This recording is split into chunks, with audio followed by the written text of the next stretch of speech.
I'm Barry Pavel, a Vice President at RAND and Director of RAND's National Security Research Division. On behalf of the division and RAND, it's really my pleasure to welcome you here today, both here in person at RAND's Washington office and online around the country and the world for this really important discussion on why 2024 is a hinge year for seeking to assure Ukraine's victory against Putin's ongoing invasion and ensuring the subsequent security landscape. Our mission in the National Security Research Division is to advance understanding of the world's most pressing security threats and help policymakers develop policies and strategies to mitigate and defend against those threats. Our research priorities include helping to deter Russia and China, and thereby helping to avert a really worst case catastrophic great power war, in other words, World War III. Second, managing the risks and opportunities posed by artificial intelligence, biotech, and other advanced technologies. Third, preparing more effectively for the dynamic impacts of climate change on geopolitics and U.S. military operations, strengthening alliances, and ensuring the health, well-being, and readiness of the entire DoD workforce. Undergirding these priorities is a deep commitment to fostering the next generation of national security strategists and policy leaders. We are thrilled to be co-hosting today's event with our partners, PISM, the Polish Institute of International Affairs, one of the really premier think tanks in Poland, a critical U.S. ally in Europe and increasingly globally. Just a few weeks ago, we marked the 75th anniversary of NATO. This was a moment to celebrate the most successful military alliance in history at a time when we see renewed support within NATO nations for the alliance's collective mission and purpose. But it also offered a stark reminder about everything that's at stake this year in 2024 and for the rest of this decade. Arguably, we have ahead of us a few crucial months to help Ukraine determine the fate of its defensive war against Russia and to help prepare Europe and the transatlantic community more broadly for what will likely be a long-term conflict in our midst. Even as encouraging developments are taking place, notably the passage of last week of a $60 billion U.S. aid package to Ukraine, there is no time to waste and no speed too great in setting the foundations for Ukraine's 2024 defense, its next counteroffensive, and its future place in the transatlantic security architecture, which will be the topic of a lot of discussions in the run-up to the NATO summit this July. This same security architecture cannot be guaranteed unless the threat posed by a reconstituting Russia is integrated into allied planning. To be clear, as Europe is hoping to reverse years of defense underinvestments, Russia has already moved to a wartime economy. While estimates vary, some allied intelligence experts suggest that 3 to 5 years after the end of Putin's invasion in Ukraine, Russia will have reconstituted its military and pose a serious threat to allies and to global security. In short, the decisions that NATO allies make in the next few months will lay the foundations not only for the coming years, but also for the longer-term future. RAND also was founded 75 years ago. What a magic year that must have been. And that was a mere year before the Washington Treaty for NATO itself was signed, with the express purpose of providing objective analysis and effective solutions for geopolitical crossroads. In the intervening years, RAND has contributed extensive research and recommendations that have informed historic decisions guiding the alliance's adaptation and ongoing transformation.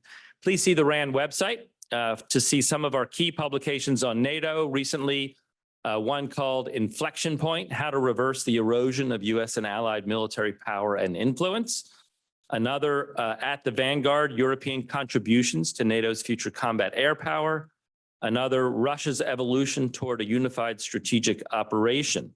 And forthcoming this summer will be an historical analysis and overview of RAND's contributions to addressing some of the most critical questions that NATO has faced over the course of its existence, and much more, obviously, than even those.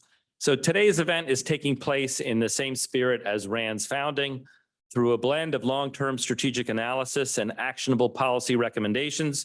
The goal today is to chart a path for how America, Poland, and our NATO allies can assure that the rules-based international order is effectively defended in Ukraine, Europe, and elsewhere.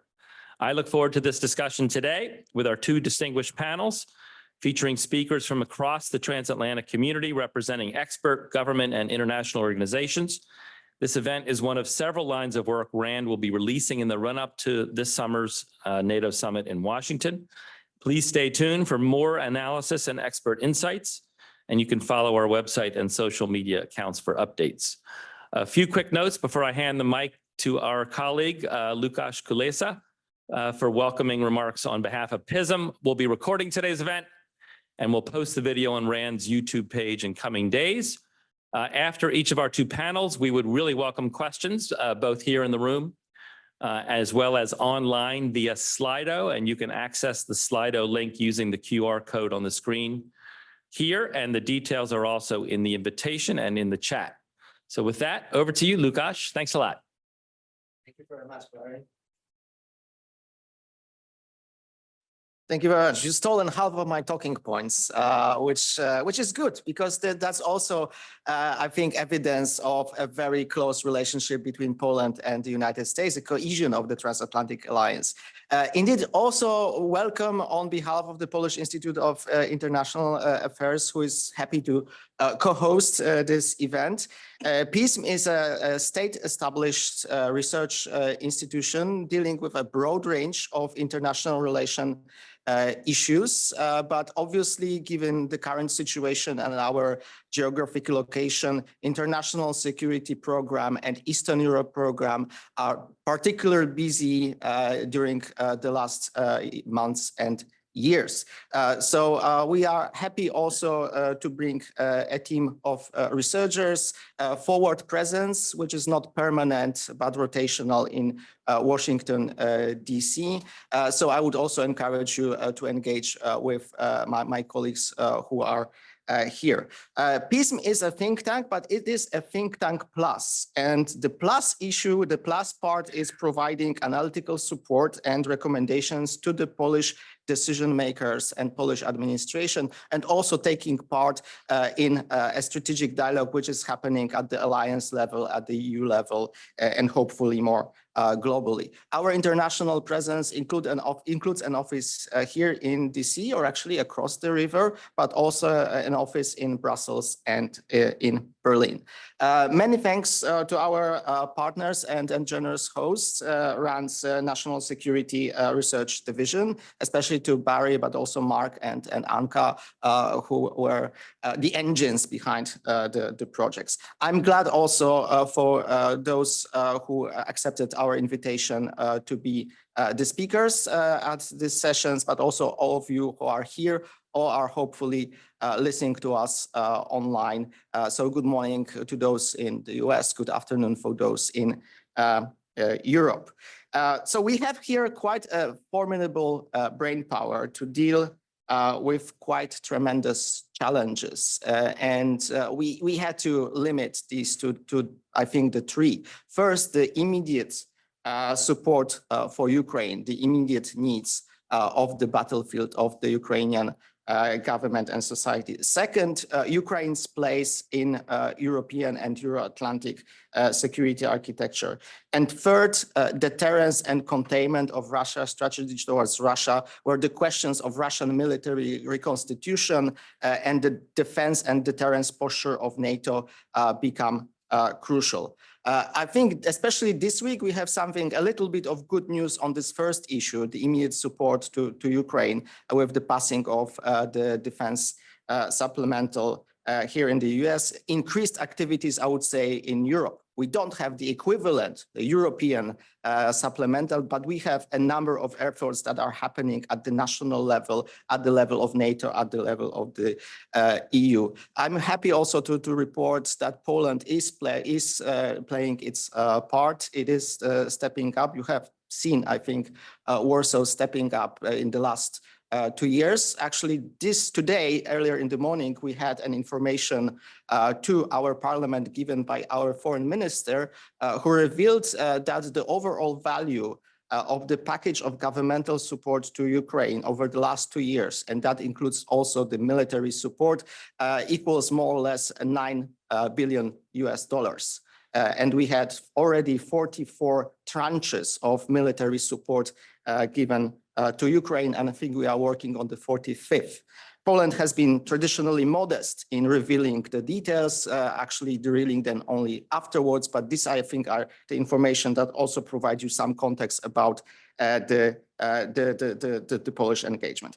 I think we are still working on the issue number 2, which is the ultimate place of Ukraine in European security architecture. And I'm looking forward to the discussion about what can we expect from the NATO summit in DC. And regards to issue number 3, Russian reconstitution, deterrence and defense, I think it would be crucial to stay ahead of the curve, not to play always the catching up game to the Russian capabilities. I would, and I think we would all prefer to talk about the long peace, about the possibilities of economic cooperation, but unfortunately we are in a different place. So we need to talk about the long war. However, long war should not mean the forever war. So I hope part of the discussion today would be actually how do we win? How do we defeat the Russian aggression? How do we secure the just and durable peace in Europe and especially the end of fighting in Ukraine? So these are some of my expectations, which I'm sure will be fulfilled during the course of today. But we start with a special guest joining us, again, hopefully from a secure location in Warsaw, Lieutenant General Krzysztof Król, who is now serving as senior advisor to the Polish Chief of General Staff, but with a long and illustrious career in the Polish armed forces, and that included also deployments to Lebanon, to Iraq, with the position of the Deputy Chief of the General Staff of the Polish Army, which was followed by the deployment to the NATO structure between 2020 and 2023. He was serving as Chief of Staff in the Joint Forces Command in Brunson. And I would also use the opportunity to start introducing the host of the first session, Steve Flanagan, with his RAND hat, but also with his various academic hat, and of course, again, a very long career in the US government and also with the research agenda and the research in a long number of publications. So after the speech by the general, after his intervention, we'll go straight to the first session. And now, hopefully, we'll hear from General Król.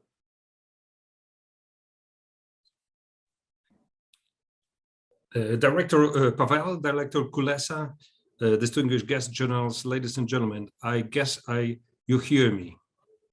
Yes. Okay, super. Thank you very much for inviting Polish General Staff to participate in this event. I have a great pleasure and privilege to commence today's event, and let me to comment that it's unusual for civilian experts to allow a military to speak first and to deliver the opening speech. We used to provide advice or assessment to civilians, but there are very rare cases we are to set the scene and facilitate further discussions during events like that.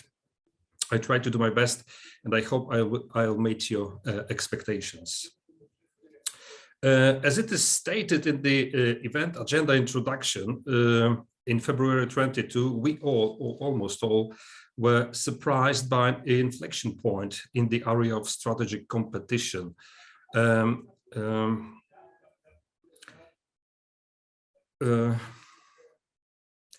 And pervasive instability that was marked by Russian unprovoked full-scale invasion of Ukraine. This headquarter already defined three sources, Russia, Iran, and China, of the global instability gravity points that undoubtedly impact and influence one another. Those points force three world leaders to make decisions on allocation and division of forces and resources. Therefore, security in these regions should be seen rather from global perspective than regional one. Due to geographical proximity and civic significance for us Europeans, it's Russia invasion and Israeli Hamas backed by Iran war so critical. However, for Poland, as well as for countries neighboring to Russia and Belarus, conflict in Ukraine and its result pose critical or even existential threat. We have witnessed that in addition to depleting resources, the Middle East conflict has also distracted the world's attention from Ukraine. Prior to our discussion on how to support Ukraine and to contain Russia, there is a need to describe what Russia's ultimate political goal is in this war. In December 2021, Russia clearly communicated its demands: NATO to roll back from Eastern Europe and stay out of Ukraine. There is no doubt it wants to re-establish its superpower status through seizing Ukraine and potentially other former Soviet Union republics, as well as re-establishing its political influence in the former Warsaw Pact countries. Russia wants to be great power again, and this vision is fully supported by the Russian population. Therefore, it poses a long-term threat to the entire region. We ought to be also aware that this year, total Russia's defense spending has risen to an estimated 7.5% of GDP.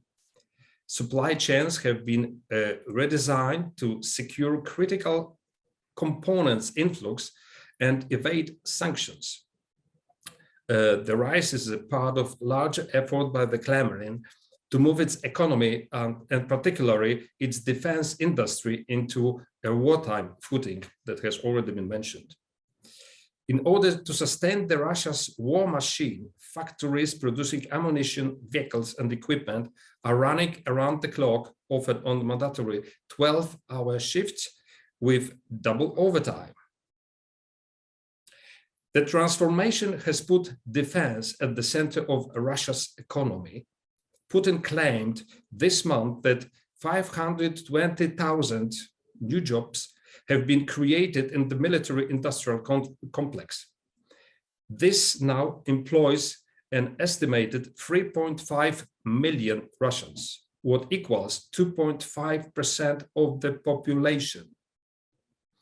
As Marshal Pilsudski stated during victorious Polish-Soviet War in 1919-1921, and what was iterated independently once again 50 years later by Professor Zbigniew Brzezinski, without Ukraine, Russia won't be able to obtain superpower status and thus won't pose a threat to its neighbors.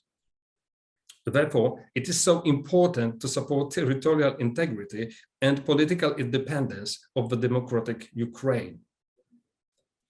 Ukraine's success is Russia's failure. For sure, Ukraine's failure is the failure of the collective West. State that emerges from the war as a liberal democracy with vibrant economy, which is also integrated into the Euro-Atlantic community, is a nightmare for Russian leader Vladimir Putin. And that was the reason for launching so-called special operation. What are Ukraine's immediate needs? From the first day of Russia's war of aggression, Ukraine has been in need in all dimensions: political, military, financial, and humanitarian. Poland continues to support Ukraine not only with military equipment, but also encourages other countries to join international programs. Ukraine Defense Contact Group, also known as Ramstein Group, 54 countries plus EU. US-led Security Assistance Group Ukraine, donations and training. Poland is contributing to and will host a newly established NATO entity, Joint Analysis Training Education Center for Ukraine, the concept of which was approved at the meeting of NATO Ministers of Defense in February 2024. Poland plays a leading role in EU training program, EU Military Assistance Mission, EUMAM. Additionally, it has actively participated in the formation of capability coalitions aimed at even more effective use of weapons transferred to the Ukraine armed forces, such as Air Force Coalition, F-16, Mine Clearance Coalition, Artillery Coalition, the Drone Coalition, Air Defense Coalition, and Armored Capabilities Coalition, in which Poland, together with Germany and Italy, plays the role of the leading countries. Poland's effort should be also considered critical and key from the point of view of logistics. We host a hub for Ukraine, Pololog Hub in Rzeszów, Jasionka called Jaintown in military jargon. I know Yashonka is very difficult to pronounce for foreigners. Moreover, our military equipment donation is also significant. Total cost of military equipment delivered by Poland is approximately 15 billion zlotys, 3.75 billion US dollars. That's this military part of $9 billion mentioned by Director Kulesa. From my perspective, of particular importance is underrated support provided within the framework of the European Union Military Assistance Mission in support of Ukraine. Since 15 November 2022, specialized trainings and collective trainings up to battalion level have been provided. Poland plays a leading and coordinating role for other EU nations, except for Germany, in this training. Based on capacity and capabilities of the headquarters of the 11th Cavalry Division, the Combined Arms Training Center, operational level command responsible for coordinating and synchronizing of EU and the third countries' training efforts, was established in Żagań, Poland. Poland has been providing access to its training installations, ensuring logistical, real-life support and required trainers and experts. Polish military training centers and 5 maneuver training areas have been used to train Ukrainian troops. It's worth mentioning that in some of these facilities, Ukraine battlefield conditions are being replicated and are constantly upgrading based on the data and experience collected and provided directly from the front line. Polish bilateral training efforts and training on the Polish territory allow to prepare for combat operations, and particularly equipping partially also almost 21,000 Ukraine soldiers. Just after Easter, I had the privilege to follow 12 iterations of EUMAM, Ukraine Maneuver Battalion certified for combat operation. It should be stressed also that significant part in this training has been played by robust French contingent permanently deployed to Poland. In line with the position taken so far, which was also presented during the negotiations on the establishment of EUMAM in 2022, Poland does not rule out the possibility of transferring EUMAM activities to the territory of Ukraine in the future, when conditions permit. What about other than military aspects? I don't want to touch humanitarian one. I guess that General Piotrowski will touch Ukraine as such. So allow me to focus on other areas. From my perspective, Ukrainians should be also better communicated about Euro-Atlantic perspectives for the country in order to strengthen their morale and determination. Russia's invasion and in-depth strikes into Ukraine territory are cruel from humanitarian point of view and destructive economically. Estimates of the cost of reconstruction ranging as high as $1 trillion do not fully capture the significance of current situation and additional destruction caused by Ukraine limitations in ammunition, air defense capabilities, and Ukraine military personnel, limited resilience, and in some areas, even vulnerability of the Ukraine state should be also noted. To date, Western governments, intergovernmental organizations, and international financial institutions have allocated just under $80 billion to Ukraine post-war recovery fund. There are 4 main non-military tasks supporting reconstructions and recovery that could be taken in the future and now into consideration. The first one, maximizing wartime resilience in the face of continued Russian aggression, hardening Ukraine state, economy, and infrastructure, preparing Ukraine for rapid and mutually beneficial integration into the European Union, investing in the economy and infrastructure of Ukraine's future. What should we do? Western and broadly free world governments should provide direct financial support to Ukraine to maintain critical infrastructure, power supply, and public services during the conflict. Consolidating Ukraine's democracy and promoting democratic engagement will be critical to ensure inclusivity in post-war decision-making, popular buy-in to the country's economic transformation, and a sense of transitional justice. Strengthening Ukraine's defense industrial base, supporting its economic, corporate, and judicial governance, anti-corruption effects will enhance the country's ability to deter Russian aggression. What are the options for the future Ukraine security architecture? There is a paucity of viable options. When contemplating the future of Ukraine's security, the available choices are indeed very limited. Maintaining the status quo, pursuing NATO's membership, seeking external security guarantees, or bolstering Ukraine's military with substantial support from abroad. NATO membership for Ukraine remains the only viable long-term option, even if it's unlikely to occur in the immediate future. However, obstacles remain, including Russia's potential escalation and concerns from certain members, as well as NATO's own failure to elaborate a clear path for Ukraine's ultimate accession. Ukraine has become NATO's most critical partner in the last 2 years.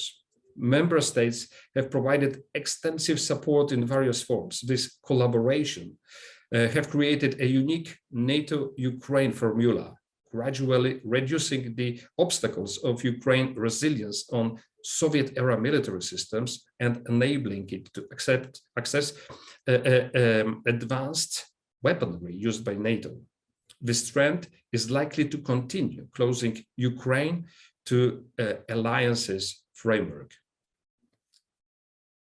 The war has forced Ukraine to accept that aggression will likely remain a part of their reality even after this current stage concludes. This acceptance should drive increased state preparedness.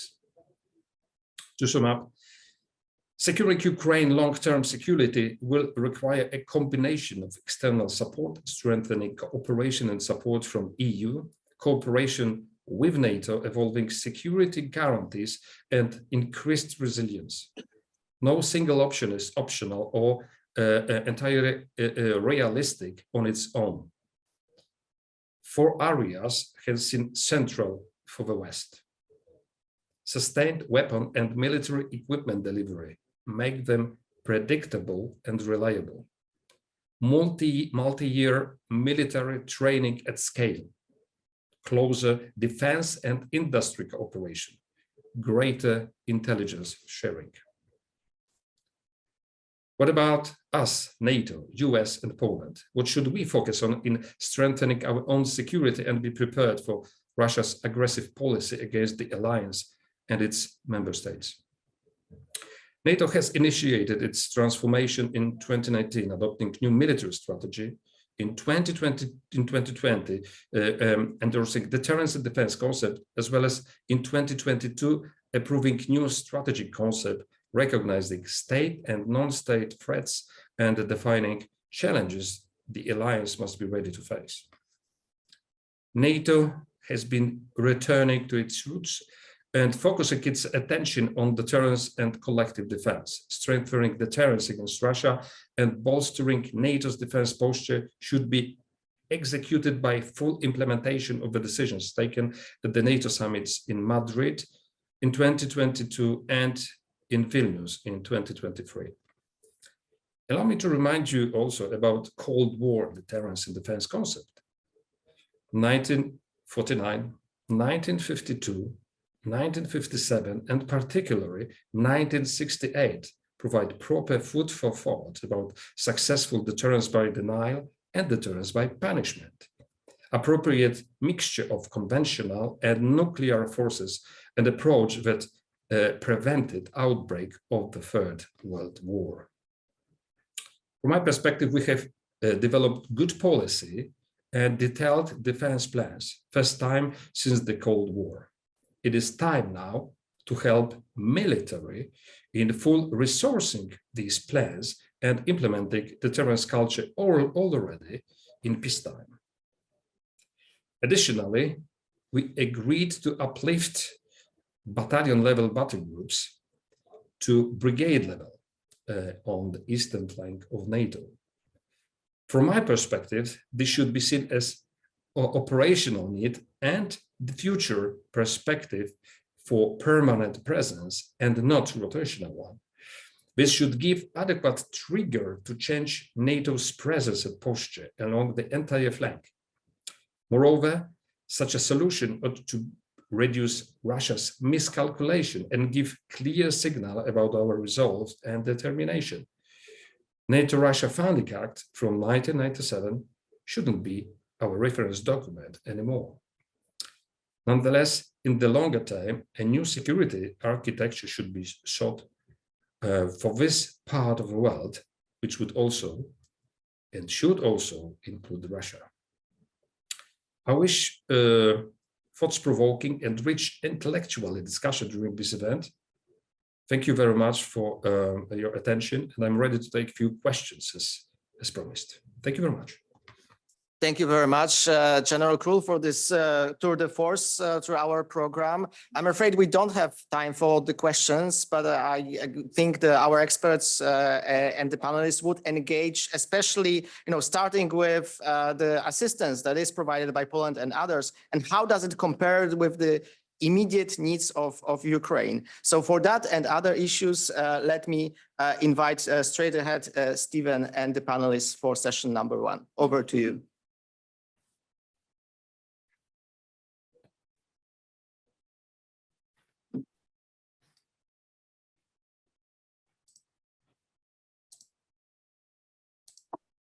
Thank you very much, Lukasz. Good morning, everyone. We'll get straight to it as we're a little bit behind schedule already, but this panel, as you can see, is focused on Ukraine's immediate needs and future place in the European security architecture. We have a tremendous panel to explore these issues. We're going to look at both Ukraine's most immediate needs and military assistance to sustain its self-defense capabilities, which General Krull has touched on a bit already. Whether the transatlantic defense industrial base can sustain the Ukrainian needs and meet allied defense requirements. It's on. Is it good? Okay. Sorry. How to maintain and coordinate assistance to Ukraine over the long term, and better integration of the training, which is a topic that has, of course, been addressed most recently at the Defense Ministerial of NATO. What's a realistic definition of Ukrainian victory and a strategic defeat for Ukraine, for Russia, and what possible pathways are there to an armistice and a negotiated settlement? And lastly, what is Ukraine's place in a future European security architecture, and particularly the notion of a bridge to NATO membership? And it's fitting, I think, today that given that Poland has served as a linchpin of NATO's eastern flank defenses and serves as the main transmission belt for Western security assistance to Ukraine and an important locus of training for Ukrainian forces, as Lukasz noted. So the insights of our 2 Polish speakers today will be of particular interest. I think we'll get right to it. I'm told that General Piotrowski, one of our speakers joining us remotely, is delayed a bit, so I'll turn to him later, but I'll just make a brief note of introduction. I would have gone into more detail with more time, but he is the former operational commander of the Polish Armed Forces with over 30 years of service, with a great expertise and leadership in regimental and division level for missile and artillery forces in the Polish Armed Forces. Next I guess I'll go down to my left, your right. My colleague, Ann Daly, who's a policy researcher here at RAND and also a non-resident fellow at the Atlantic Council, with a strategist with expertise on Russia, Europe, and Eurasia, and also extensive experience in the private sector. Prior to joining RAND, Ann served as a senior advisor to the Assistant Secretary of Defense for International Security Affairs, and she's also a captain in the U.S. Army Reserves. Next, Liam Wassley. Mr. Liam Wassley is Acting Deputy Assistant Secretary and Director of the Office of European Security and Political Affairs at the U.S. State Department. He's a career Foreign Service officer with over 3 decades of experience in European and transatlantic affairs, positions in Washington, but also Sweden, Italy, Afghanistan, and Slovakia, where he served as Deputy Chief of Mission and Chargé. And lastly, Dr. Daniel Seglovitz, head of the Eastern Europe program at PISM, where his research focuses on Ukrainian security and foreign policy. And he's also a member of several international working groups analyzing scenarios for the future course of Ukraine and Russia. So I'm going to give him their expertise, and as soon as General Petrovsky joins us, I'll also direct some questions to him. But based on their expertise and experience, I'm going to direct a few questions to each of our panelists according, as I said, to their areas of expertise and interest. And then we'll do this for about 25 minutes and then turn to questions both from the in-person audience and remotely. So let me turn first on the question of what are Ukraine's most immediate military needs, armaments, training, other military support, and what are options for supplying these capabilities in a very tumultuous political climate. So I'll turn first to Ann Daly. I would have turned to the General Petrovsky first, but I'll put you on the spot, Ann, first, and you can, hopefully the General will be able to join us soon. So Sure, and he can correct me if I'm wrong. Good morning, everyone. Thanks for having me here on this panel. I'm excited to have a discussion with these esteemed colleagues. Rather than focusing on specific capabilities or specific munitions or platforms, I think it's really important that we kind of take a step back and look at the overall strategic needs that Ukraine is going to require if we are looking at longer term, and the fact that this conflict is now a longer term conflict. And so the first thing that you need is just scale. You need a lot more stuff, and you need it produced not just in the United States, you need it produced in Europe. And one of the things that you have seen in the $60 billion aid package that was recently passed is a big chunk of this money is actually going to invigorate the U.S. defense manufacturing industry, to increase capacity. And this is critical not just to provide in particular munitions, but other capabilities to Ukraine, but also to backfill stocks that have been drawn down. And the United States needs this looking ahead if we're ever going to be in a large scale conflict. So number one, again, is just scale. Number two is enablers. And I don't think that this gets enough attention because it's not as sexy as like HIMARS or tanks, but a number of allies led by the United States largely have been providing critical enabler support to Ukraine in this conflict. And so that includes things like, intelligence and planning support, logistics support. It is absolutely critical that that continues and is perhaps even expanded for Ukraine to continue to be successful. And then the final thing, and this is, it's partly from my background, and Secretary Austin was very adamant about this, is that you need to deliver not just platforms, but capabilities. So in particular, when there was the discussion about getting tanks to Ukraine, modern tanks to Ukraine, a lot of people were talking about just the number of tanks that were going there. And Secretary Austin was very focused on making sure that there were also spare parts, repair kits, training on maintenance, manuals, training manuals and maintenance manuals were translated into either Ukrainian or English, so the people on the ground who needed to reference them could actually use them. So this is what I say when I mean capabilities. So it's not just a piece of kit, it is the training for the personnel and the sustainment support for that kit. And so we need to be looking at capabilities, and those capabilities need to support a strategy. And one capability that I'm particularly passionate about as an Army engineer in the reserves is breaching. Our current methods of breaching, as we saw last year, are not sufficient to make significant inroads against layered defenses and minefields. And so what the breaching coalition should really be looking at right now is how they can leverage AI and unmanned systems for novel breaching methods to really be able to support a counteroffensive. thank you very much, Ann. And now General Petrovsky has happily joined us. Lieutenant General, welcome. And I'd like you to pick up on, as you know, I wanted to ask you also about Ukraine's most immediate needs. And I noted your expertise in artillery and missile questions, so perhaps you could touch on that and also what Ann just said about breaching capabilities or how other capabilities could support that. So thank you, sir. Thank you very much. Good afternoon from northern part of Poland.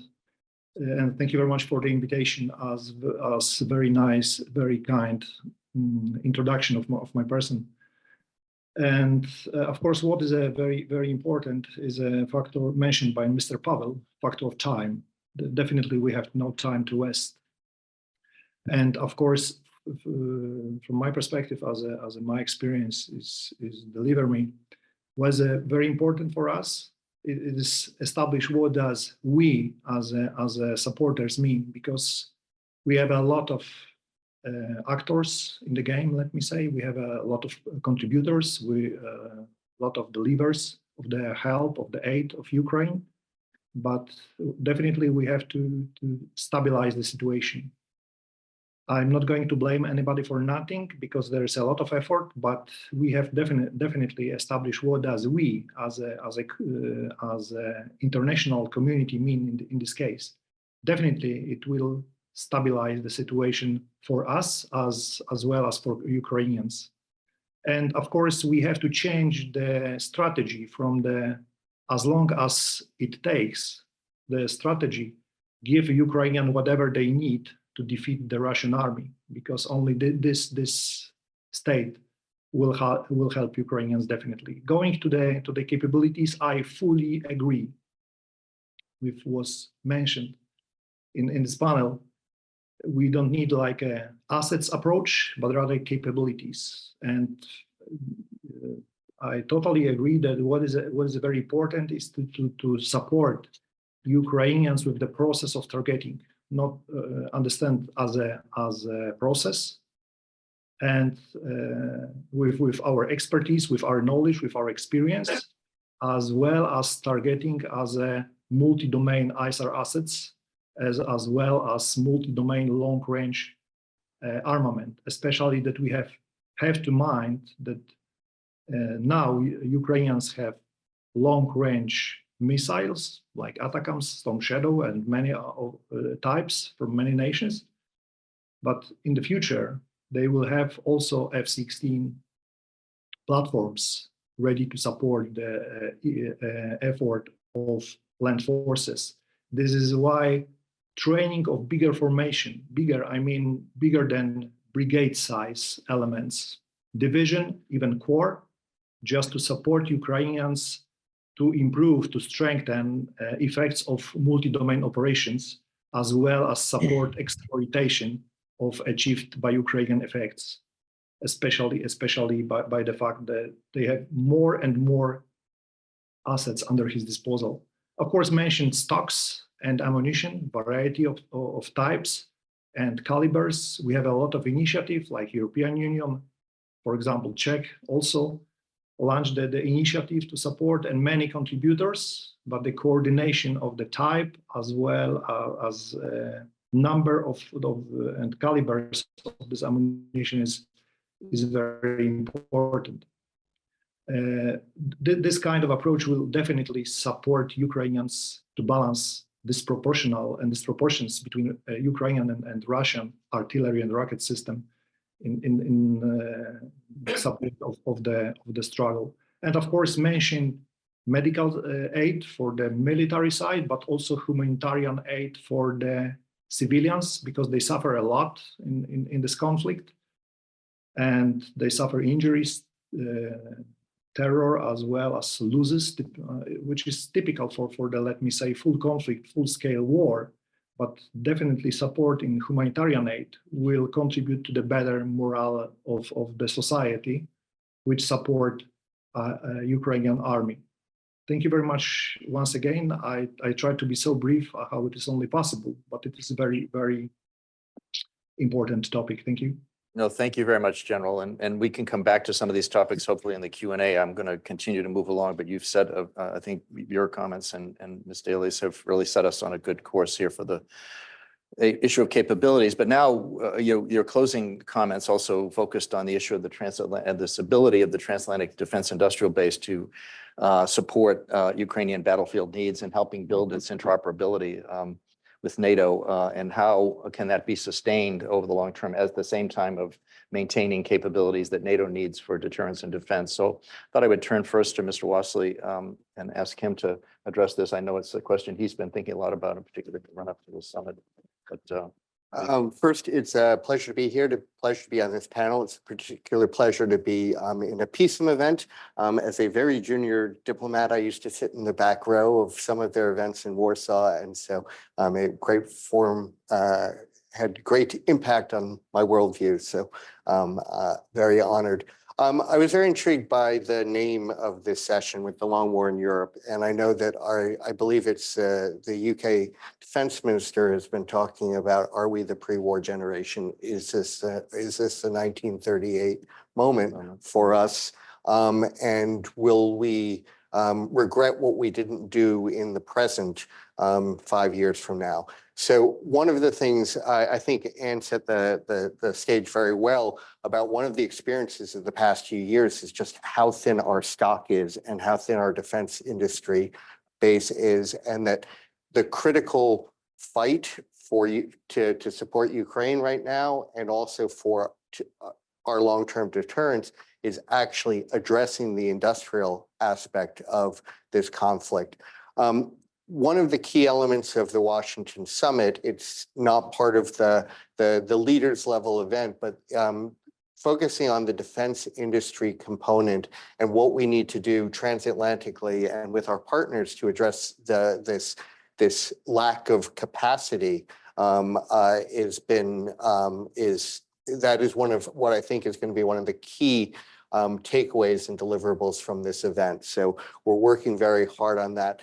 Like to chart a little bit about where we've come. In Vilnius, there has always been, since the Wales Pledge and long before, there has always been a target of that allies needed to be doing their share to provide the resources for the defense, for their own defense, and also for the defense of the alliance.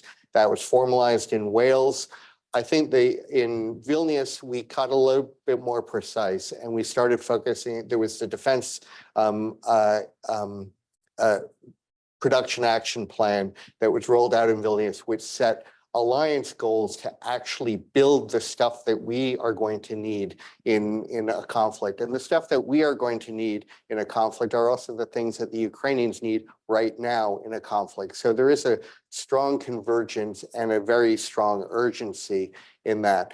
So we are following through on this defense production action plan, where there's going to be a large aspect of the Washington summit that will bring together defense industries from the transatlantic space, so that we are all looking at our great synergies. As we have gone through this exercise with Ukraine, the deficiency hasn't been political will primarily in the capitals. It's been the lack of things to give. And so we need to address that, whether that's air defense, whether that's enablers, whether that is ammunition. And so there's a bunch of people who are working at getting at aspects of this. I think the Czech initiative has been awesome. We're cautiously optimistic in the European defense industry strategy as another kind of step forward in making this serious national goals. But also just wanted to capture a little bit of what we have done. On the Wales Pledge, on the 2%, when that was signed in 2012, only 4 out of, I think it was 28, 20, maybe 30 allies fulfilled the requirements. A very small number of capable militaries.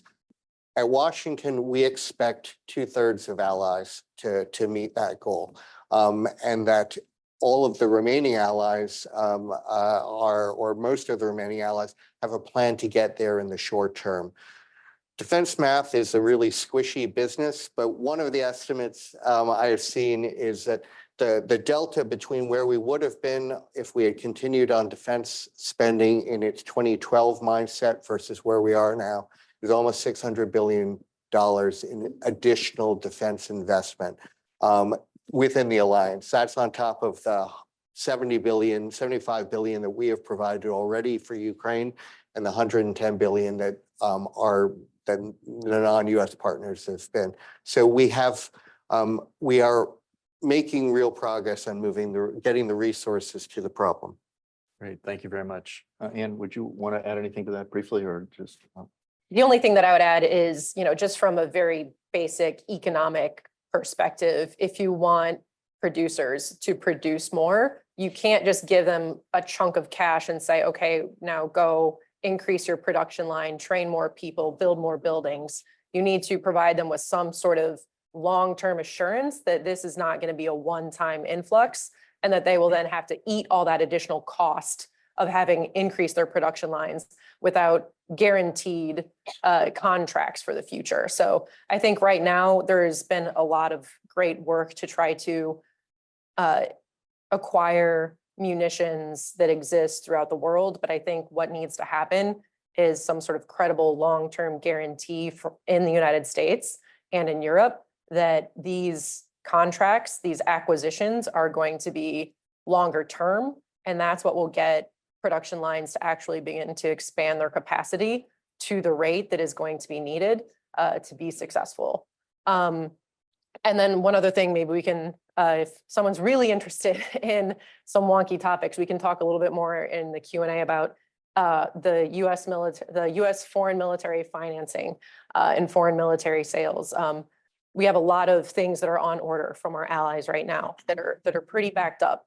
And so if there were a way to sort of, and Rand has looked at this, but bringing forward some of that future cost to expand production capacity so that those wait times are brought down would be a great way to address some of the capability gaps that we're seeing right now. Great, thank you. So that leads to another question that's been on the agenda, and certainly as I mentioned at the defense minister recently, is what role should NATO play in coordinating military assistance and the integration of the overall national and EU training missions for the Ukrainian armed forces? And I wondered if I'd like to get the views of both sides of the Atlantic on this. So let me start with you, Lieutenant General Petrowski. Do you have some reflections on that? Yes, of course, a lot of reflections, especially that our effort to support Ukraine lasts more than 2 years, and we have a lot of conclusions from this period, not only from the war itself, but also from the cooperation, international cooperation. And of course, what we have to underline that we do a lot to support Ukraine. We put a lot of effort. Even thousands of people are involved. Many institutions are involved. A lot of money involved in discussion, analysis, and sometimes direct activities on Ukrainian territory. Of course, the first question, should NATO be much more involved and officially involved? I do not believe it is now time for such kind of declaration, because it would be like using nuclear weapon, let me say, to involve NATO directly as an institution to lead the conflict, to be involved in the conflict. But on the another way, each single member of NATO countries each is involved in this process, supporting with money, training, resources, very often people deployed on the territory of Ukraine. But what we really observe is a tremendous unity of effort of international community. But what we suffer a lot from my perspective is a lack of coordination. Definitely, from another way, we have to do something to improve our coordination, as well as strengthen our ranks in this process, and of course improve cooperation with Ukrainians, because not necessarily we know everything what we should know in this situation as the international community. For example, like is a real situation of Ukraine loses on the front and so on. And of course, the best solution is not to involve NATO in this process, but maybe to have a coalition of countries, very much declared countries, mainly from the Europe. This coalition should be led by countries from the Europe very much interested in the security issues, in the security topics. Of course, very much supported by transatlantic linkages, advices, and cooperation. And definitely, what we need to improve our cooperation is a direct political guidance. What we should achieve, and of course, the clear definition. What does victory in this situation mean for Ukraine victory and victory for Russia side? And what we in accordance with my experience and knowledge, what we really need is a plan, long-lasting plan. Long, I mean about years, not months, Okay. because for us, 24 is today. Like what is it in Ukraine? We've heard a lot about assessment of the Ukrainian army situation. That May and June, July probably will be very crucial and in the same time, very hard time for Ukrainian army. Tomorrow is 25, sorry. 2025 is from my perspective. Right. Tomorrow, it means, for example, election in Poland means a lot for the region, for us as a Poles, one of the main contributors, as was mentioned by General Król, to the support of Ukraine. And 2027 probably it will be rising tension from the China side, like was assessed China 2027. Okay. Well, General, thank you. I'd like to.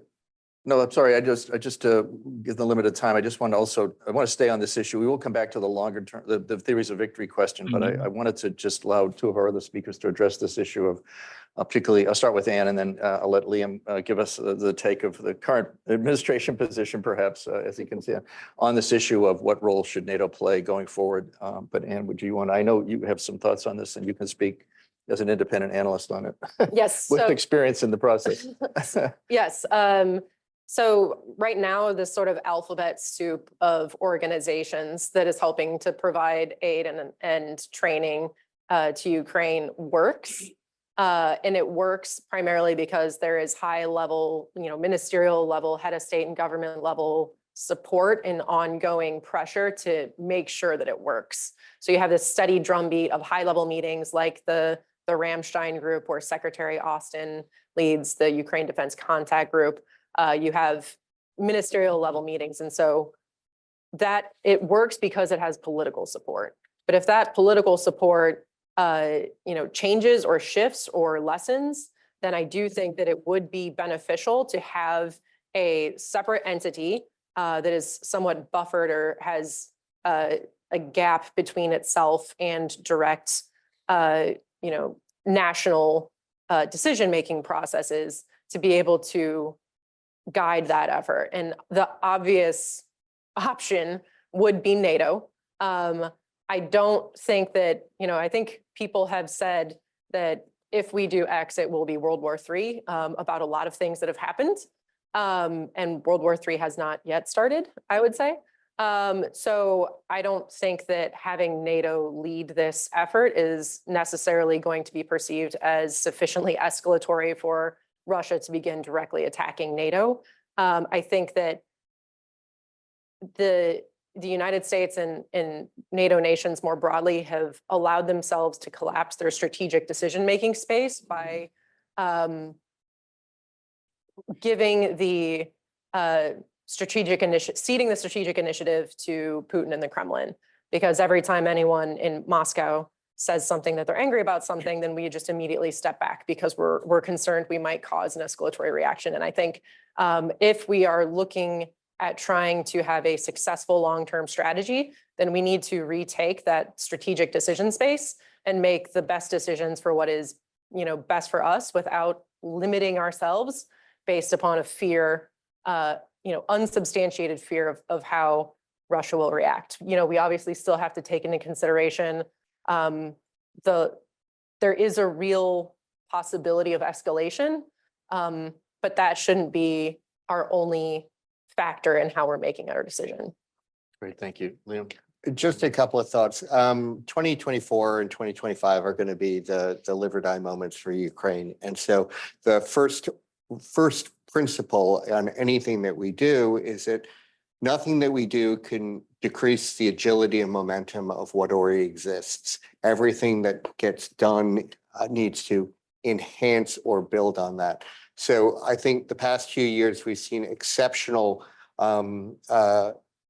agility and resilience from a bunch of different processes, primarily from the Ukrainians, but the UDCG, the so-called Ramstein process, will go down into the history books as being a great initiative to kind of put the political fire under this issue. That being said, to get to a couple of ends issues, some of we are now in year 3 of this contest, and as I think was widely covered in the press at the April 3rd and 4th NATO ministerial, we are talking about ways to have a NATO effort that enhances what already exists. And to pull on a couple of different threads, one of which are our recent experience just here in this country with the supplemental, reinforce the risk of a non-predictable funding stream for very predictable requirements on the Ukrainian side. We're not even talking exquisite systems. We're talking about fuel. We're talking about spare parts. We're talking about trucks. And so one of the elements that we're looking at is to build on NATO's strength as a coordinator, not necessarily as the deliverer of supplies, but as a consolidator, a deconflictor.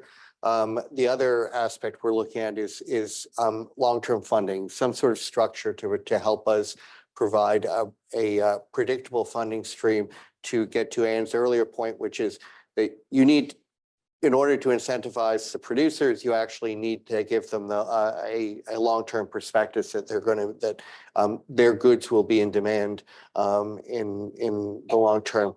And then we're looking to use some of the tools of some of the things that NATO does best in order to help the Ukrainians in their current fight, and that has to do with some of the force planning, some of the coordination, strategic aspects. This is all done within very clear political parameters. Because NATO is not a party to this conflict, but we want to make sure that what we do and what we roll out in Washington will provide real value for the Ukrainians today, this summer, and in their fight. Great, thank you. And yeah, one data point, Chris, on this on the long term is to note that the $60 billion package just passed in the supplemental by the U.S. Congress it compares with 40 billion over the last 2 years, the United States, or 47 roughly, I guess, pledged over. But I want to turn now to the larger political questions, and particularly Dr. Seglikowski, I'm sorry, has been very patient, and I want to draw him in on, given his knowledge and experience on Ukrainian issues. Given the state of the war, Daniel, and the imbalance between Russian and Ukrainian military capability that we have heard, what is a realistic definition of a Ukrainian victory and a strategic defeat for Putin? Thanks, Stephen, and good morning to everyone. I could easily go on to say 91 borders and no single step back, but this time I won't do it. So I may provide you with a theory of victory, or what could serve as a theory of victory. It is as follows: free and sovereign Ukraine with an opportunity for unhindered socio-economic development. Free from Russian interference, sovereign. It makes its own strategic decisions regarding the path of development, and socio-economic development means you have to close the sky for reconstruction to make Ukraine a livable country and to open the trade route via the Black Sea. This is something that Russians would definitely try to crush, at least I think even this year. So I would say this is precise enough to set the path, the direction for us. and it's vague enough for the Ukrainians to fill it with substance. Intentionally, I omitted a couple of important issues here. Just pay attention that I didn't mention borders, I didn't mention alliances, and I didn't mention I didn't mention Russia, and it's not anti-Russian project. So in this terms, I would say yes, it is realistic, but again, give me a definition of what is realistic. I remember before 2022 discussions here in Washington, the people were saying, "Oh, come on, Daniel, the Russians won't attack." It's not realistic. And then the Ukrainians would not defend themselves. It's not realistic. So I believe it is realistic, but there is one important caveat here again. It has to be underpinned by,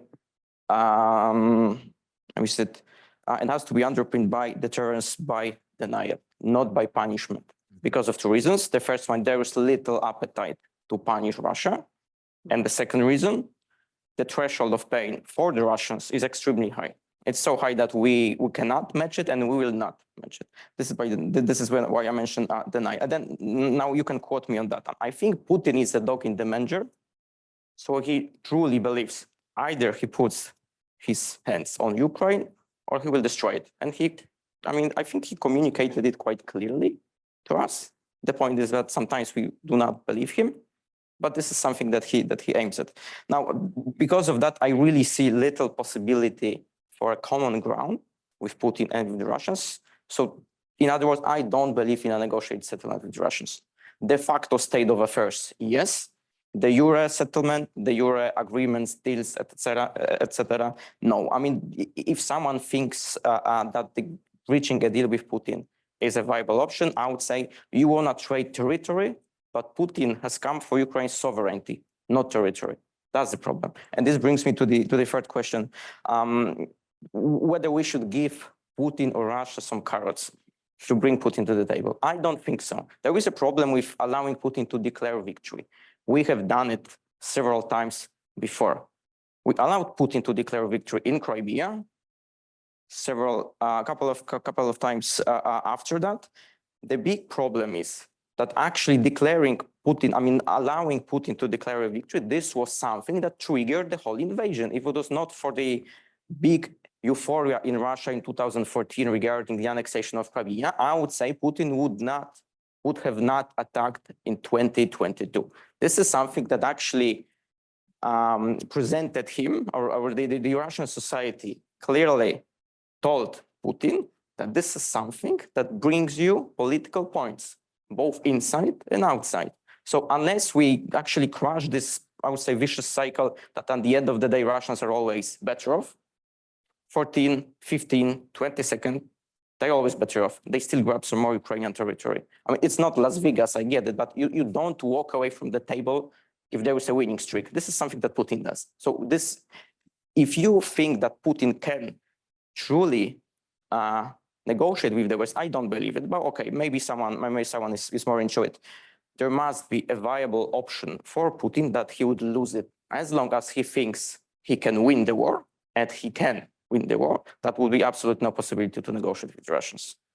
Thank you. Well, then bridging from or moving from that to the bridge issue, the bridge to NATO membership for Ukraine. Where do you come out, Daniel, on these questions about, and I'll turn to also to Liam maybe in a moment, but what should the NATO summit offer Ukraine now further to underscore this bridge to NATO membership, or clarifying perhaps when the conditions will be met when Ukraine will be offered membership, which the Vilnius Summit Declaration stated.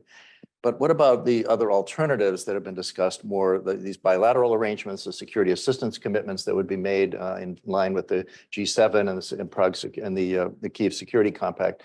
How do you feel some of those would they be credible and durable and achieve the goals that you were discussing?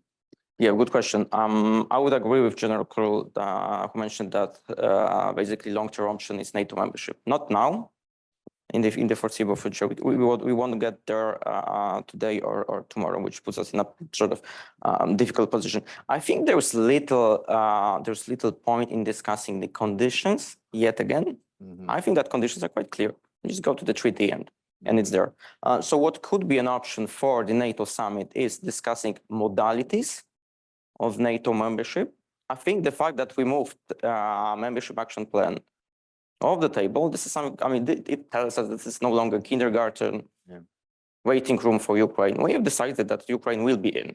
So now let's talk modalities, what it means in terms of capacities, in terms of planning, in terms of, that's kind of difficult question, in terms of borders, what it means for Article 5, etc. How to defend Ukraine in case it already is in. I would say this is something for the NATO summit. Very, very concrete steps. And that would be a powerful signal for Ukraine and for Russia as well. I know it's tricky politically, but it's time for difficult decisions now. What we have been doing all along is actually kicking the can down the road, avoiding difficult decisions. Since 2012 up until now, we don't want to really make decisions that would upset the Russians, that would upset the national constituencies, etc. Okay, but sometimes you have to move more, let's say, vigorously. In terms of bridges, I don't really know, actually, just honest answer, I don't really know what it means, but I have problem with the concept of bridge itself. So I was in the vicinity of Kyiv when the Russians withdraw, and the bridges are the first one to be blown up if there is a conflict.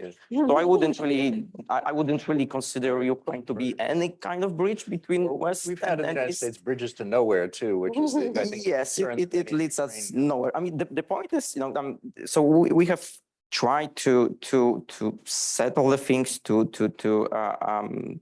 fight back the Russians half-heartedly. Half-hearted approach brings half-hearted results. When you fight hybrid, you get hybrid results. This is something what we have now. So I do believe that at the end of the day, we will have Ukraine in NATO, but we must push further. We must push stronger now.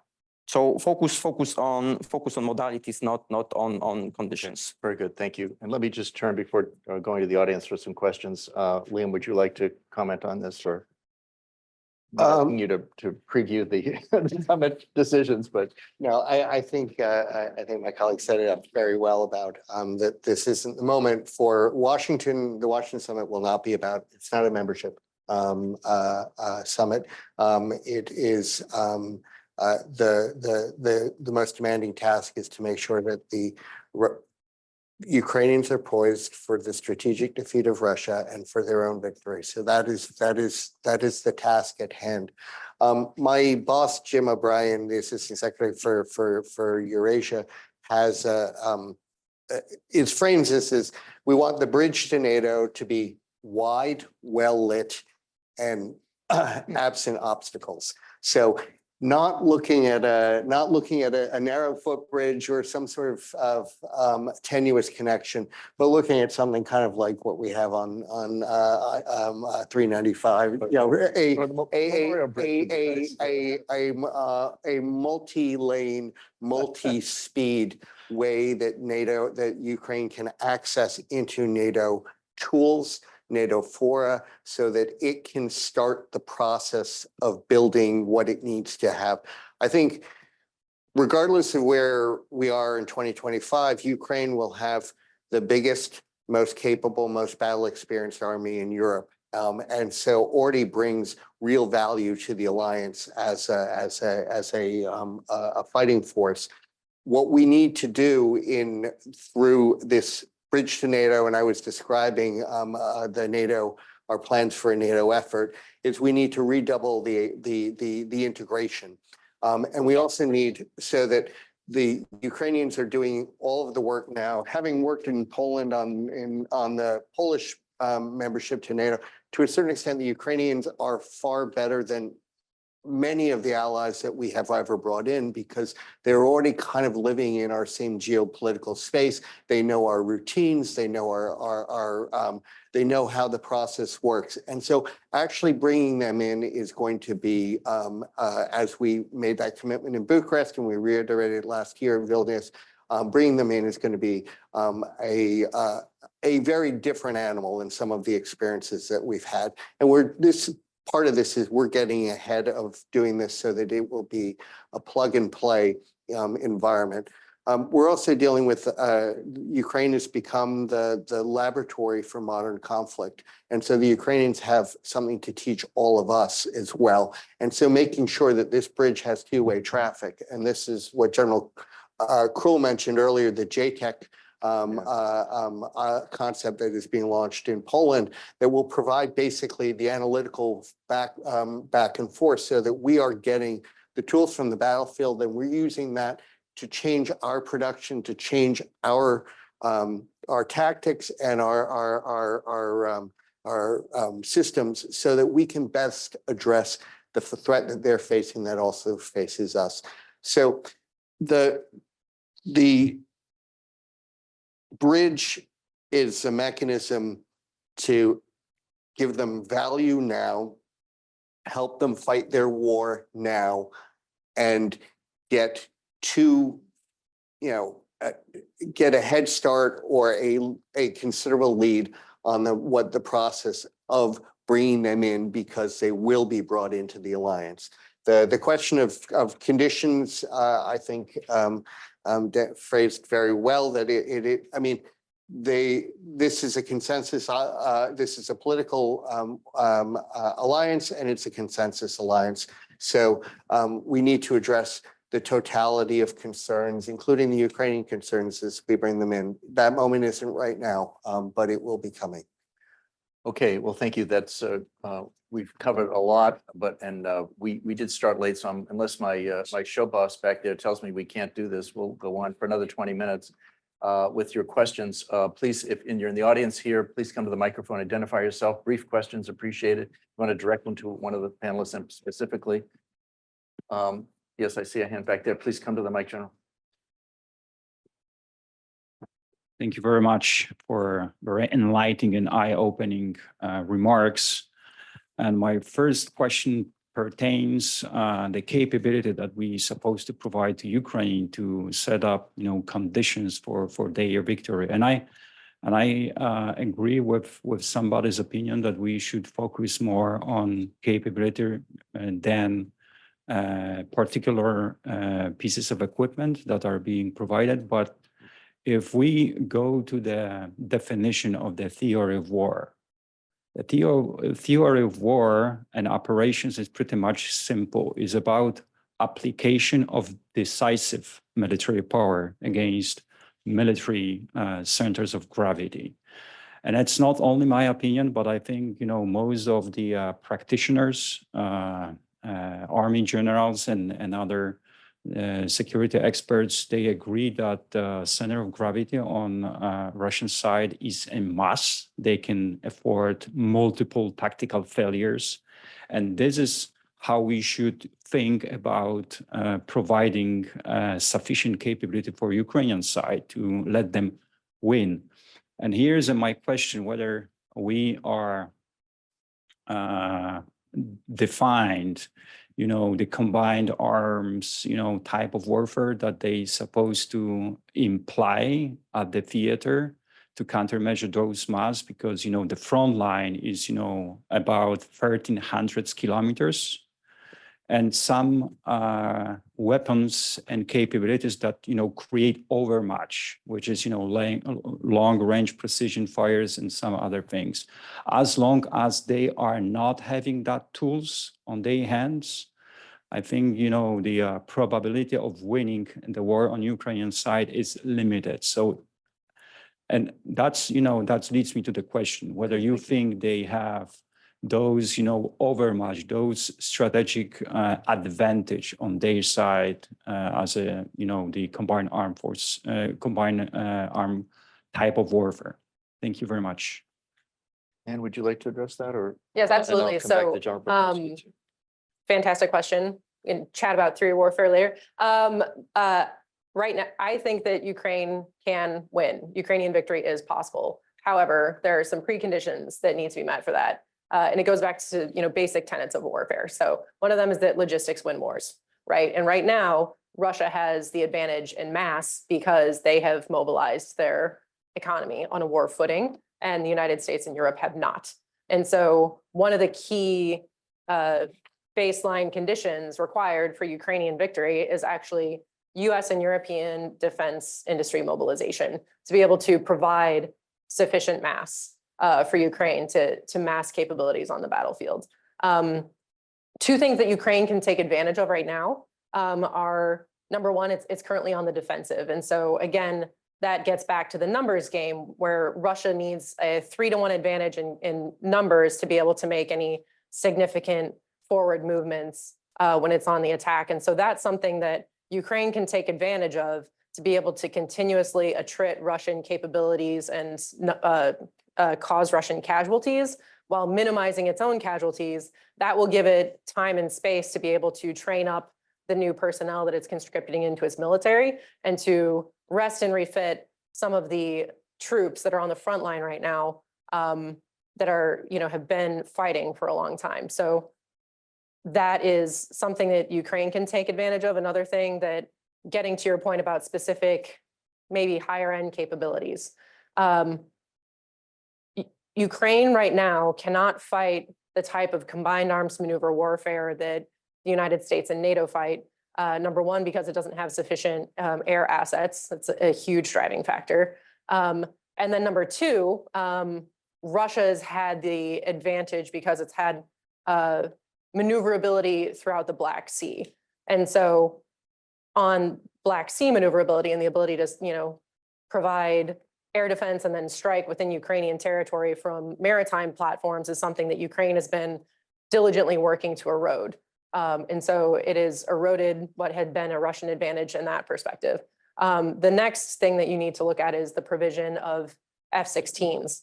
F-16s are not going to give Ukraine the ability to fight a combined arms fight in the same way that the United States and NATO would, because a lot of the things that the United States and NATO do rely significantly on 5th-gen capabilities, and it relies on the United States leading the effort in a lot of different ways in the enabling that provides that combined arms capability fight. What it will give is Ukraine greater maneuverability to take advantage of its interior lines of communication that it has to move this from what is currently a static conflict on a heavily fortified front line to force Russia to make decisions about where it's allocating its resources and create opportunities to conduct breakthroughs by providing defensive counter-air.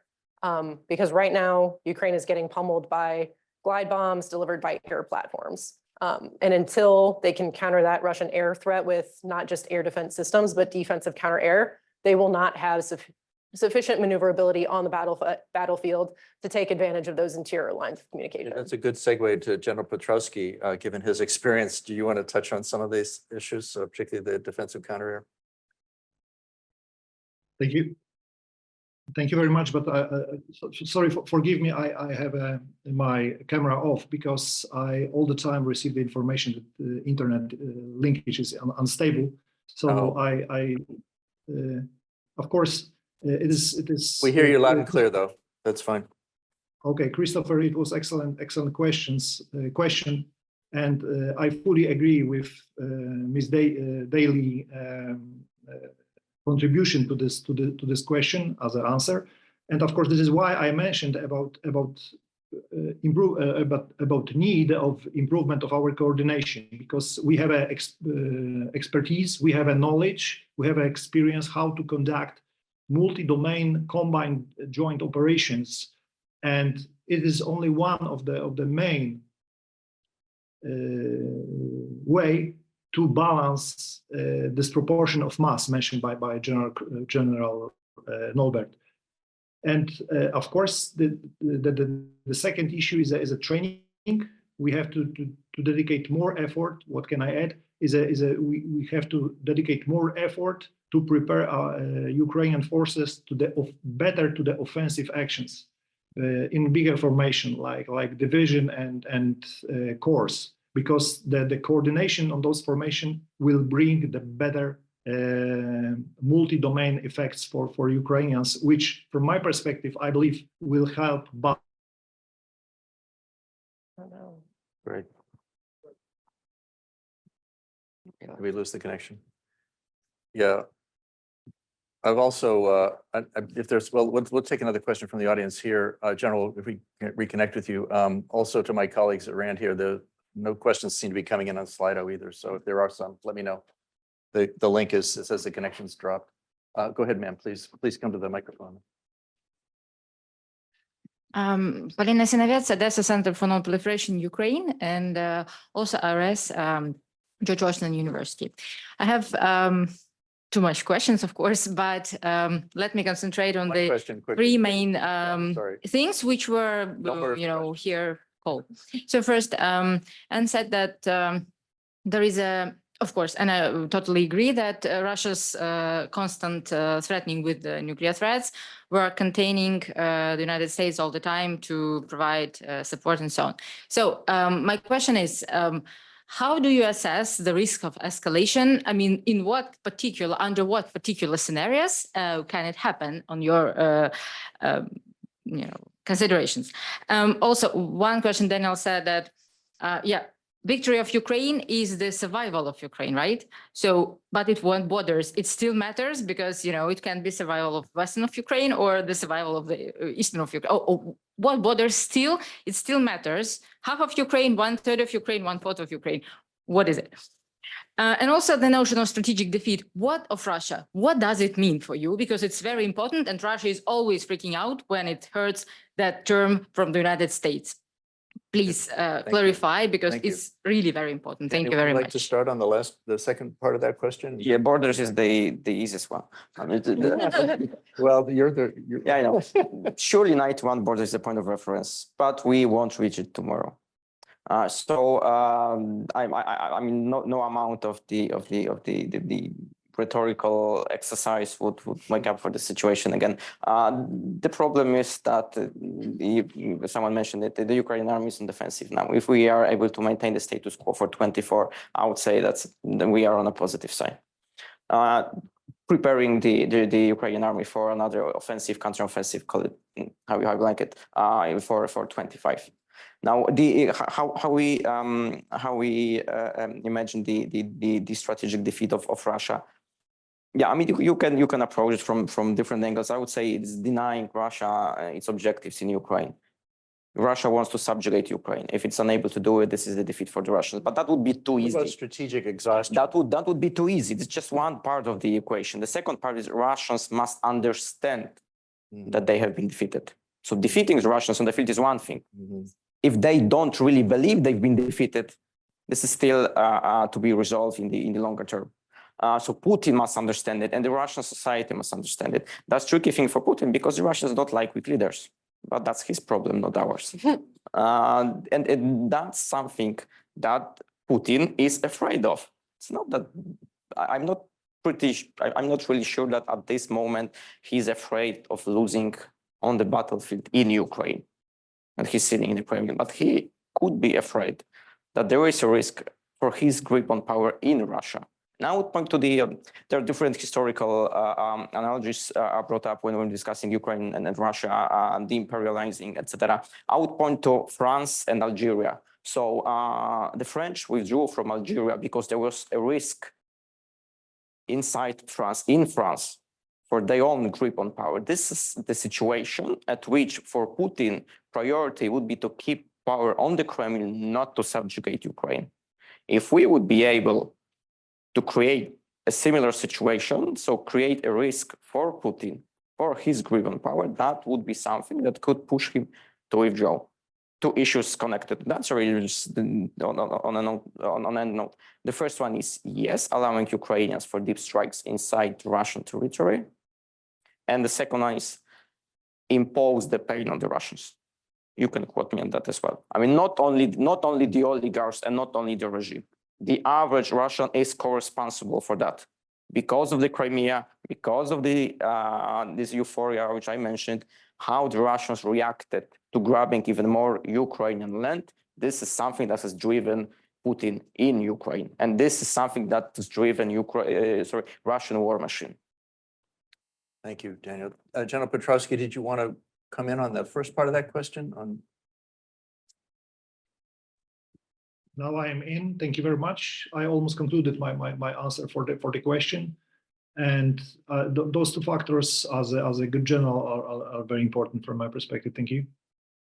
Great, thank you. Well, let me turn, we do have some questions now online. One that comes on the heels of what we just discussed. This is an anonymous questioner, but asking, we've heard a lot about material issues and training. Will Ukraine be able to continue manning its formations? And in the long term, is NATO itself in solid ground for meeting its personnel requirements for the long war? So, Anne, do you want to maybe start with that, or? So I think in the last 6 months, it was politically difficult for Ukraine to change its conscription law, largely because there wasn't a guarantee that the United States would provide additional aid. And so it is very difficult to convince someone to go to war and say, well, here's your, I don't know, your like 1960s Kalashnikov in one, magazine full of rounds. Good luck. I think it is much more politically tenable now that Ukraine has been provided with sufficient capabilities to mount a credible defense throughout for the rest of this year. It is much more politically tenable, as you've seen, to decrease the conscription age, to start to bring in larger segments of the Ukrainian population, and also to provide them, as General Petrovsky has been saying, with the requisite training they need to be effective on the battlefield. Because that is, I think, the critical aspect of the long-term, the longevity and survivability of Ukrainian forces, is that they are properly trained and they are properly equipped. And if those two factors hold, then yes, Ukraine can sustain this fight for a very long time. But if either of those factors falls through, then you're going to see too many casualties for Ukraine to sustain this fight over the longer term. So the key things here are not the number of people that exist in Ukraine. It is whether those individuals that are being brought into the Ukrainian military are sufficiently trained and equipped. On NATO nations, I think one thing that you have seen is a lot of NATO nations realizing that they are struggling to meet their own manning goal, including the United States, their own personnel goals and recruitment goals through just voluntary service. Some NATO nations have discussed possibly bringing back conscription as a result. In the United States, we're having a lot of discussions about incentives and how to bring in more personnel. Again, the thing is that the numbers are there. It is just the will and the mechanisms of getting those individuals into the fighting force. Great, thanks. Liam, did you want to comment on any Yeah, of I that? think Ann covered it very, very well. So- Okay, thanks. General Petrovsky, on that last point on personnel and both Ukrainian capacity and Ukraine and NATO meeting the expectations of the new force model. And of course, what is ahead of us is a NATO summit in Washington.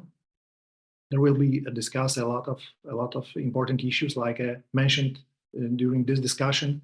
Of course, sorry, but I missed some elements. But during our discussion, I've heard it was discussed the membership of Ukraine in NATO as a part. Of course, it will be the one of the hottest topic and very important for us, not only for us as a Poles, very much present on the eastern flank, but on the eastern front of NATO, but for the whole of the NATO as a treaty. But I fully agree that we should deliver conditions in the same time, answering ourselves for the question: are we really able to create conditions for the new member who has a war on the territory of the country, of the state, as well as a perspective that the war will be very long lasting, I mean years, not months, as was predicted in 2022. So, and what can I add to the discussion? What is a very important factor when we are talking about definition of war and definition and future end state, possible end state of the situation. Going to this end state, we should definitely, having in mind our experience, we should review as well as redefine our approach to the deterrence. I fully agree with Mr. Szeligoski that everything is about Putin's approach and his perspective for the future. If we are not going to improve or review our approach to the deterrence, definitely we are not able to deter, to intimidate Putin as a part of this very important war. So of course I am able to contribute more, but I know that our time is running. So once again, definitely we should review our approach to deterrence. Thank you very much, General. Let me give each of the panelists, we're really at time, but maybe parting thoughts, Daniel first, perhaps, then Liam and Ann. The ending. Any?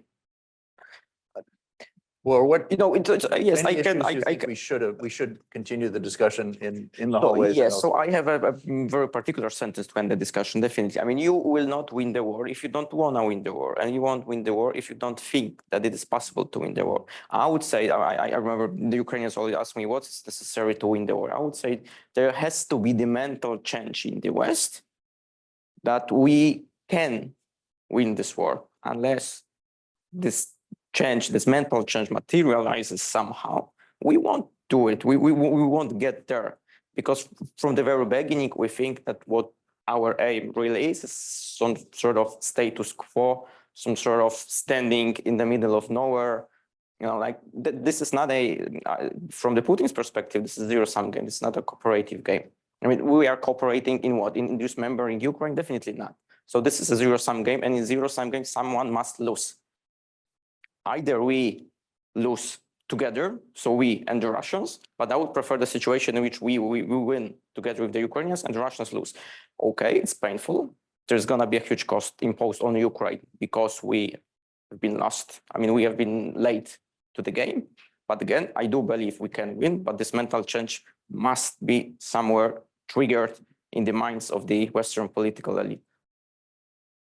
Liam, 1 minute parting thought for Ann. Just a couple of things, one of which is the big surprise of this spring has been how quickly Russia has reconstituted itself. One of the things we need to appreciate is how important China has been in their ability to reconstitute themselves, and also to a much lesser extent Iran. But this is something that we need to deal with politically, because what you have seen in terms of Putin's vaunted war economy has been, a lot of it has been enabled by China.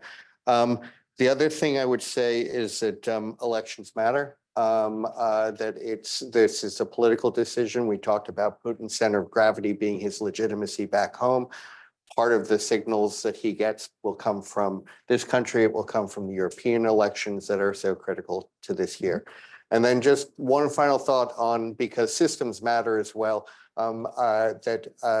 we confirmed yesterday that ATACMS have been part of the equipment that we have now provided with Ukraine, and we anticipate that that will be going forward. So that provides a new tool for the Ukrainians on the battlefield that we are sure they will use with effect. Yeah. The only other point that I really wanted to make is that when you were talking about strategic victory and what can Russia consider as a strategic victory in Ukraine, when you negotiate, Russia has already said, Putin has said that his goals remain the same. He wants to get rid of the democratically elected government of Ukraine. He wants to denude the Ukrainian military and basically make it so that Russia can impose its will on Ukraine and reinvade at any time if it wants. Russia will not provide any concessions at a negotiation table that are below that standard. The only way that you are going to get Russia to accept anything below that standard is by forcing them to accept something based on what is happening on the battlefield. So when there's a conversation about negotiations, always keep in mind, it is not as though you can achieve your goals through negotiations. You achieve your goals by having success on the battlefield and imposing that on the counterpart at the negotiating table. Great, that's a great coda to that. And Liam previewed our next topic, which is the issue of Russian reconstitution. So please join me in thanking our panelists for their insights and candor. And